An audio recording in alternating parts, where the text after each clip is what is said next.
시작. 하나, 둘, 셋. 마라이. 마라이나 방기 보사인동가 보스. 이게 여러분 좋은 저녁입니다 라는 뜻의 인사입니다. 방귀가 생각이 나셨죠? 네, 참 웃긴 말들이 많은데 우리나라 말이 참 아름답고 좋습니다. 설교를 시작할 때 우리 기도하고 시작하려고 준비를 했었는데 오늘 대표 기도를 충분히 다 완벽하게 해주셔가지고 간단하게 우리 각오만 새롭게 다지고 시작하도록 하겠습니다. 동의하시면, 그렇게 믿으시면 아멘이라고 대답을 하시면 되는데 속으로만 아멘 이러는 것보다 소리를 내어서 아멘이라고 하실 때 우리의 자세가 달라지고 각오가 달라지고 또 여러분들이 오늘 받아가시는 은혜가 달라질 거라고 믿습니다. 하나님이 오늘 이 밤 여러분들을 부르셨음을 믿으십니까? 하나님이 여러분 한 사람 한 사람에게 말씀하신다는 사실을 믿으십니까? 그럼 오늘 이 밤 하나님 주시는 말씀 붙들고 순종할 것을 약속하십니까? 아멘. 정말 이게 내가 소리를 내어서 아멘을 하느냐 안 하느냐의 차이가 아무것도 아닌 것처럼 느껴지겠지만 엄청난 차이를 가져옵니다. 필리핀에서 10번째 새해를 맞았습니다. 그래서 10번째 새해를 앞두고 제가 그동안 선교사의 입장에서 바라본 수많은 시간들이 스쳐 지나갔습니다. 특별히 많은 사건들, 저희가 파송을 준비하는 해에도 역시 필리핀에서 강도, 살인사건, 선교사가 피살당하는 사건 등이 일어났었고 지난 10년 동안도 끊임없이 한국인을 대상으로 한 범죄들이 굉장히 많은데 많은 사건들 그리고 자연재해, 제가 태풍 이야기도 했었고 지진 이야기도 했었고 화산 이야기도 했었는데 많은 자연재해들 그리고 우리 성도들의 삶의 모습들을 보면서 그들이 겪는 고통과 눈물들을 지난 10년 동안 볼 수가 있었습니다.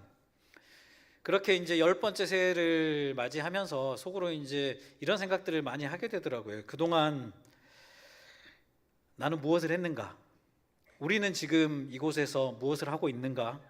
또는 나는 과연 선교사로서 제대로 역할을 감당하고 있는가? 라는 이런 질문들에 좀 직면하게 됐습니다. 무엇보다도 새해를 준비하는 입장이니까 이제 나는 선교사로서 저들을 위해서 무엇을 해줄 수 있을까? 아니 무엇을 해야 할까? 라는 이런 질문들을 계속해서 가지고 고민을 했습니다.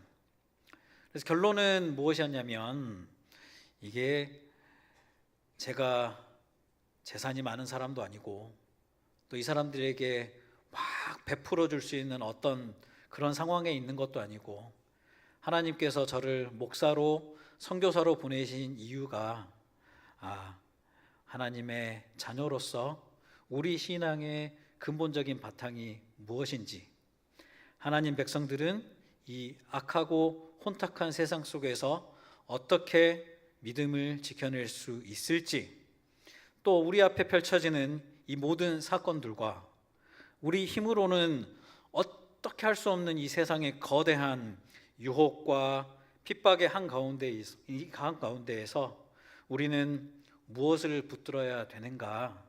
이 부분을 말씀 가운데에서 붙잡고 부르짖는 것이 선교사로서 제가 해야 할 일이고 할 수 있는 일이 아닐까라는 생각을 했습니다.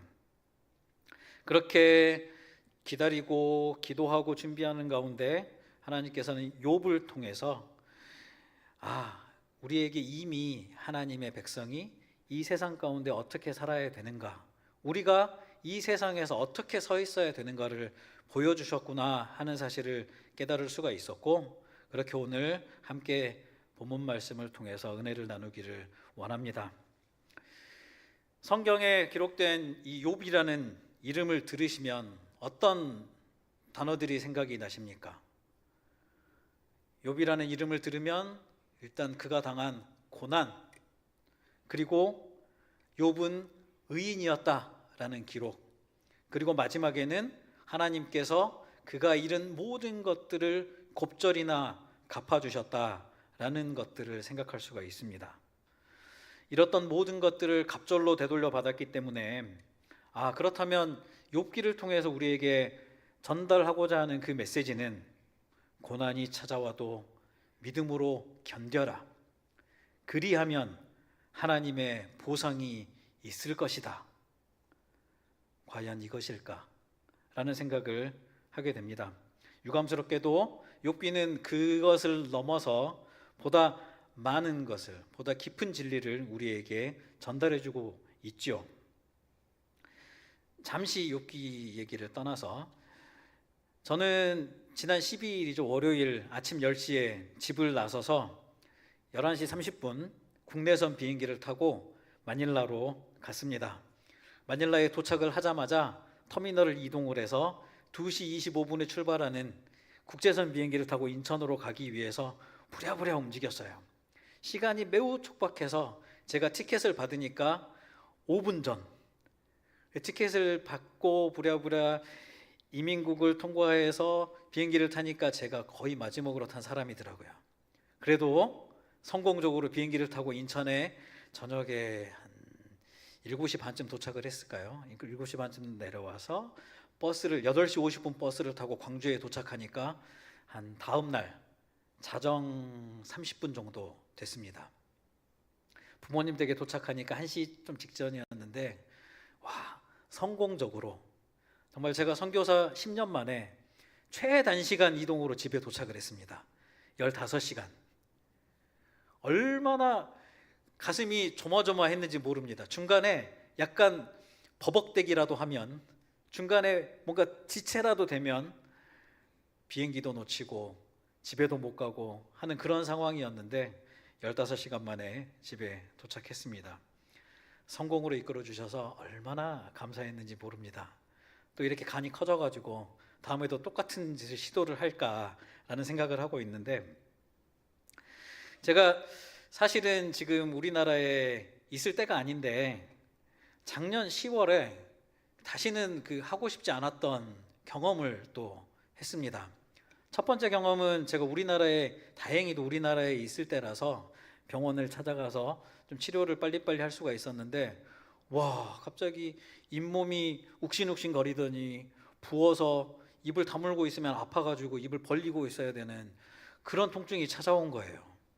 한 일주일 동안 이렇게 아프다가 좀 괜찮아지나 했더니 이제 잇몸에서 피가 나면서 이빨이 흔들흔들 하는데, 안 되겠다 해가지고 알아보니까 그건 방치하면 폭탄이 되어서 올 수도 있어요.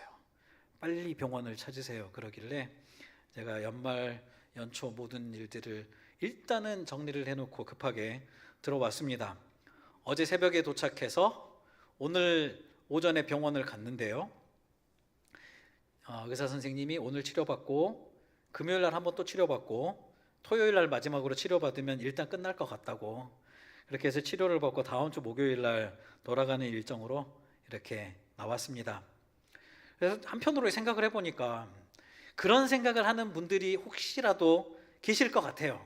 아니, 선교사면, 하나님을 위해서 충성하는 주의 종이면 이렇게 자질구레한 질병 같은 거는 없어야 되는 거 아닌가?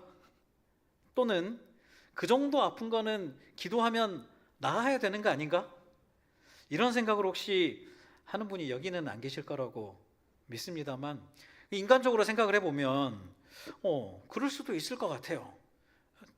하나님 잘 믿는 사람들이면, 교회 열심히 다니고 봉사 열심히 하는 사람들이면 집안에 우환도 없어야 되고 아프지도 않아야 되고 암도 안 걸려야 되고 평온한 인생이 계속되어야 하나님 복을 받는 인생 아닌가? 이런 생각들을 할 수도 있을 것 같습니다. 그렇게 생각하는 사람들이 많이 있겠죠. 많이 있을 겁니다, 아마. 제가 필리핀에 가서 한 5년 만에 이제 저희 교회 지체들과의 사역을 시작하게 되었는데, 그 중에 굉장히 깊은 고민에 빠졌던 친구가 있습니다.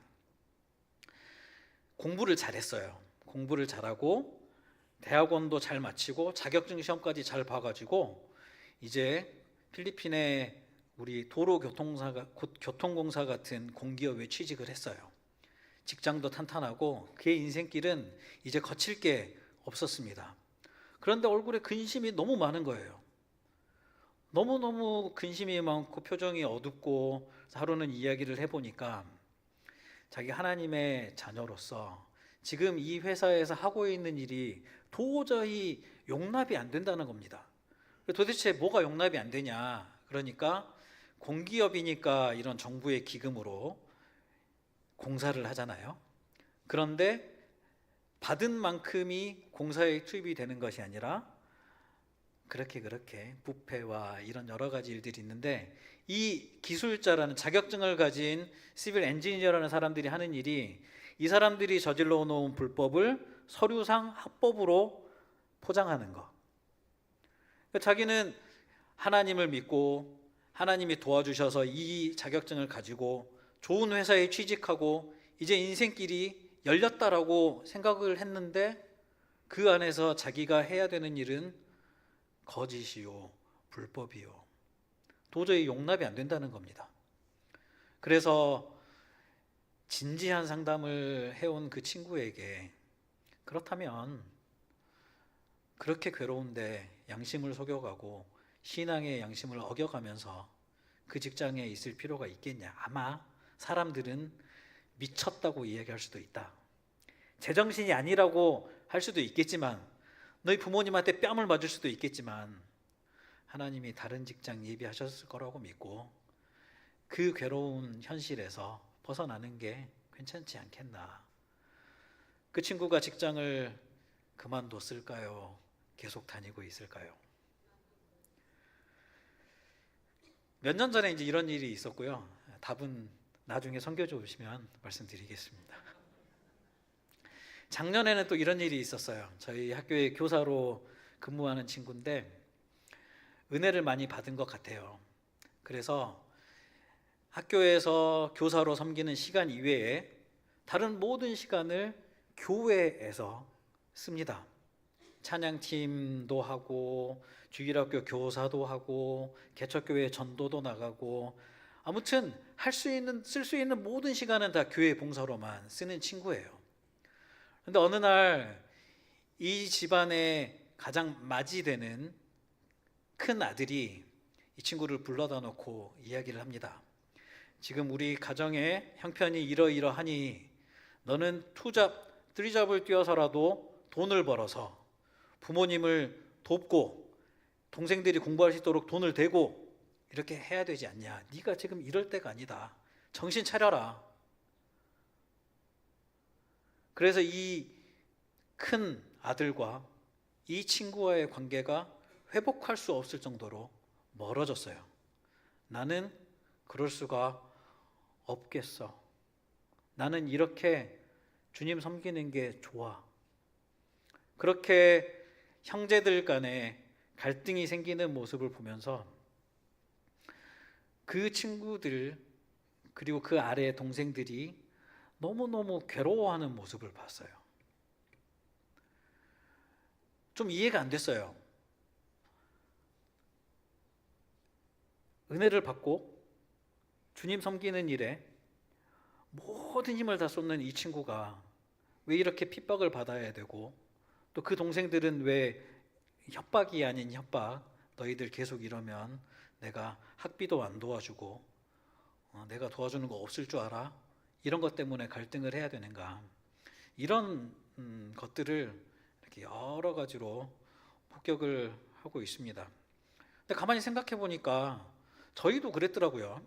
제가 처음에 광주로 내려올 당시에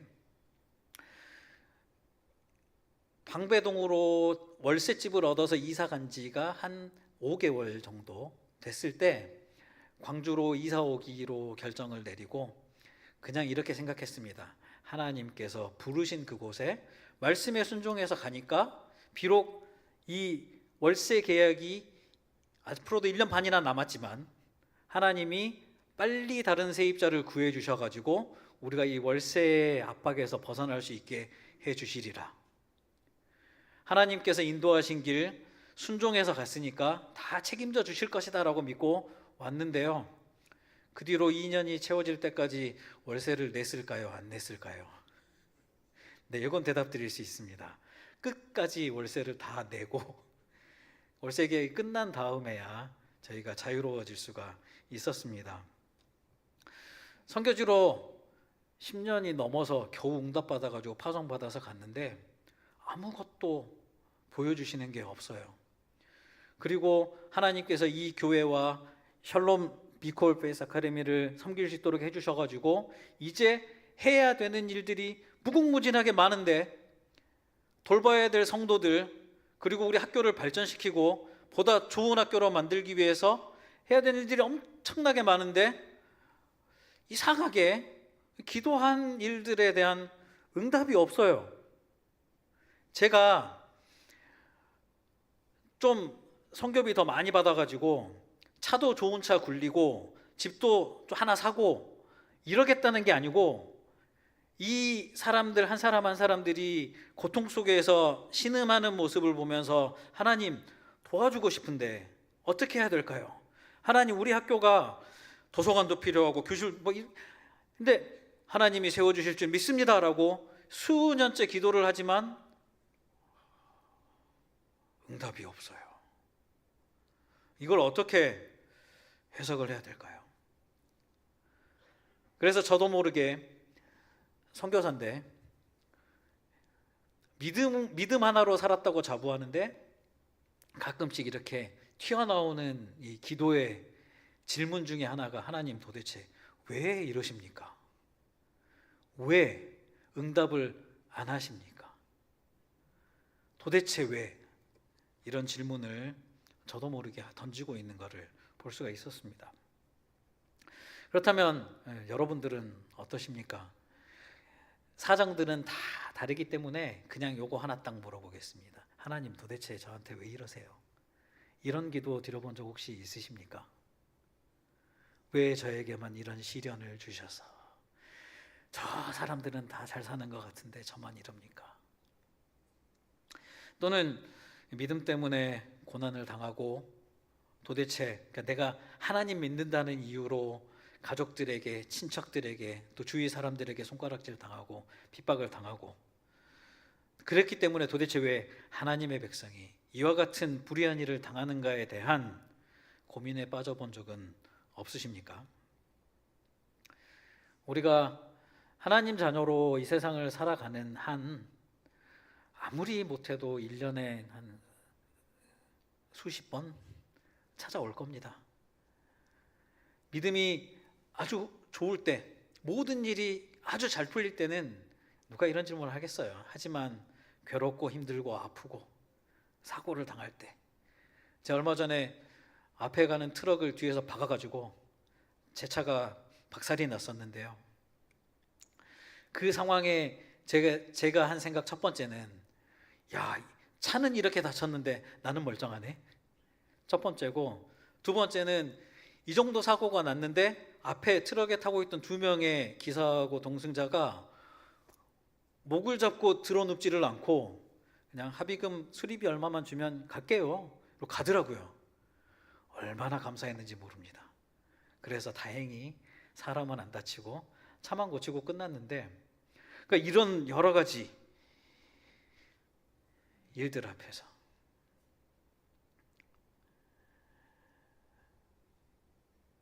이런 깊은 고민에 혹시라도 빠지게 된다면 지나간 거야 뭐 어쩔 수 없지만 앞으로 혹시나 이런 상황, 사고, 어려움, 내 믿음이 무너지고 하나님께 원망이 터질 때 오늘 이 말씀을 기억하시기를 바랍니다.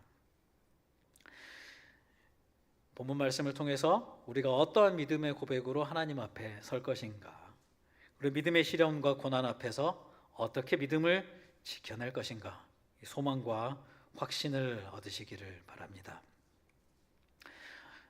조금 전에 찬양을 부를 때 세 번째 찬양이 굉장히 생소한 찬양이었죠. 근데 그 찬양의 가사와 오늘 본문 말씀을 비교해서 한번 다시 읽어보시면 이것을 노래한 곡이구나라는 사실을 알게 될 텐데, 먼저 욥기 42장 1절에서부터 2절의 말씀을 우리 다시 한번 우리 한 목소리로 받겠습니다. 1절과 2절 말씀입니다. 준비되셨죠? 다 함께 시작.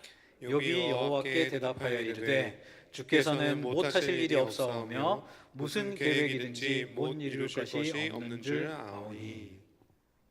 욥기 42장은 이 긴 대장정의 마지막 장이죠. 그리고 마침내 욥이 하나님 앞에 터뜨리는 이 첫 번째 고백이 하나님을 향한 찬양의 고백입니다. 전능하신 하나님, 주께서는 못하실 일이 없사오며 무슨 계획이든지 못 이룰 것이 없는 줄 아오니. 하나님 앞에 이와 같은 감사와 찬양의 고백이 터져 나오는 모습을 우리가 볼 수가 있고요. 이어서 욥은 자신의 한계를 고백합니다. 마치 이렇게 말하는 것 같아요. 제가 정말 알지도 못하면서 너무 떠들었던 것 같습니다. 우리 2절과 3절 말씀, 3절과 4절 말씀 함께 받겠습니다. 3절, 4절입니다. 시작.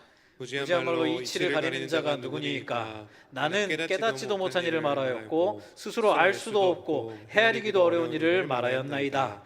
내가 말하겠사오니 주는 들으시고 내가 주께 묻겠사오니 주여 내게 알게 하옵소서. 굉장히 겸손한 욥을 우리는 발견을 할 수가 있습니다. 그런데 욥기에 나와 있는 욥의 고백들은요, 욥기 전체를 통해서 해왔던 그의 주장은 겸손함과는 사뭇 거리가 멀었습니다. 그렇기 때문에 마침내 하나님께서 그의 앞에 나타나셔서 하나님을 보이시고 욥이 그 하나님을 만났을 때에 이와 같은 겸손의 고백이 터져 나온 거죠. 내가 마치 모든 것들을 아는 사람인 것처럼 말했습니다. 그런데 지금 고백합니다. 저는 아무것도 모르는 사람이었습니다. 이렇게 욥의 태도가 달라집니다. 그럼 마지막으로 5절과 6절 말씀을 함께 받겠습니다. 5절, 6절입니다. 내가 주께 대하여 귀로 듣기만 하였사오나 이제는 눈으로 주를 배웁나이다. 그러므로 내가 스스로 거두어 드리고 티끌과 제 가운데에서 회개하나이다. 이전에는 욥의 모든 질문은 고통과 씨름으로 가득했습니다. 마치 하나님 대체 왜 이러십니까? 라고 말하는 것처럼. 그런데 이제는 그의 질문의 출발점이 달라집니다. 그의 고백의 출발점이 완전히 변화되었습니다. 이전에는 그가 들은 것으로, 그가 알고 있는 것으로, 그가 믿고 있는 것으로, 안다고 생각했던 것들로 하나님을 이해하고 판단했던 욥이었다면, 이제는 하나님의 존전에서, 주님 앞에서 하나님을 직접 뵙고 하나님의 어미하심을 봅니다. 이 고백이 욥에게서부터 나오고 있습니다. 변화받은 욥의 고백, 그리고 이제 변화받은 우리의 고백이 바로 이 고백이 될 줄 믿습니다. 내가 뭔가 아는 것처럼, 내가 아는 것이 마치 진리인 것처럼 말하기보다 겸손하게 제가 하나님의 앞에서 하나님을 봅니다 라고 고백하는 우리 모두가 되기를 주님의 이름으로 축복합니다. 하나님과의 대화에서 자신이 주도하려고 했던 교만, 우리의 기도를 통해서 하나님이 원하시는 방향을 발견하겠다라는 의지가 아니라 하나님, 내가 이걸 원하니까 이렇게 해주세요. 내가 기도했던 대로 안 해주시면 왜 안 해주세요? 라고 했던 이러한 교만, 알지도 못하면서 했던, 내가 조금만 더 생각하고 조금만 더 말씀을 묵상하고 조금만 더 기도하고 말했더라면 이와 같은 말 실수를 하지 않았을 텐데, 너무나도 재빠르게 내뱉었던 내 말들로 인해서 나의 영혼과 사랑하는 성도들, 믿음의 형제 자매들의 영혼과 우리 가족들의 마음에 얼마나 큰 상처를 주었는지 너무나도 잘 알고 있습니다. 하나님을 심판하려 했던 마음을 회개하고 이제 살아계신 하나님 앞에서, 주님 앞에서 욥은 자신을 낮추고 비로소 자신이 있어야 할 자리를 찾아서 엎드렸습니다.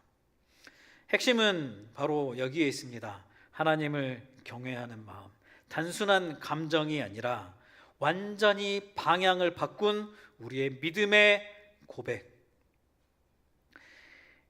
내 입장에서 바라보았을 때 이해할 수 없는 사건들, 그리고 그 결과들, 그리고 이어진 우리의 반응들, 거기에 이끌리던 우리의 신앙의 모습들을 이제는 돌이켜야 할 줄 믿습니다.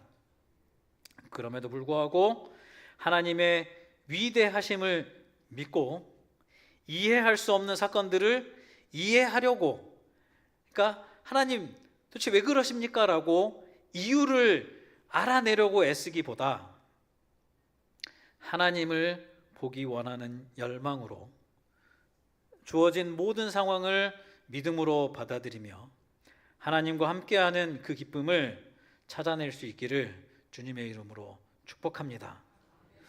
이유를 알면 속이야 시원하겠죠. 왜 이런 일들이 벌어졌는지, 그리고 앞으로 어떤 일들이 펼쳐질지 알면 속이야 시원하겠죠. 그런데 모르면요. 이럴 때 쓰는 말이 있습니다. No problem.